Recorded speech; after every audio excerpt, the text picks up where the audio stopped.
Secondary school certificate SSC ও সমমান পরীক্ষার ফল প্রকাশ করা হয়েছে।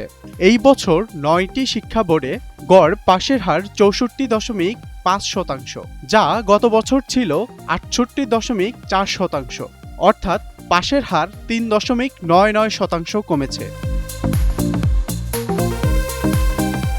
অপরদিকে এবার জিপিএ-5 পেয়ে 1,06,009 জন পরীক্ষার্থী, যা গত বছর ছিল 1,25,018 জন। 9টি সাধারণ শিক্ষা বোর্ডে, মাদ্রাসা এবং কারিগরি শিক্ষা বোর্ডে 11টি শিক্ষা বোর্ড গড়ে পাশের হার 62.25%। জিপিএ-5 পেয়েছে 1,16,676 জন পরীক্ষার্থী। 2026 সালের এসএসসি ও সমমান পরীক্ষার ফলাফল প্রকাশ করা হয় 10ই আগস্ট 2026 সকাল 10টার দিকে। সকালে নিজ নিজ শিক্ষা প্রতিষ্ঠান থেকে এবং অনলাইনে একযোগে ফলাফল প্রকাশ কার্যক্রম প্রকাশ করা হয়। শিক্ষা মন্ত্রণালয়ে আয়োজিত অনুষ্ঠানে ফলাফল উদ্বোধন করেন শিক্ষামন্ত্রী আ.ন.ম এহসানুল হক মিলন।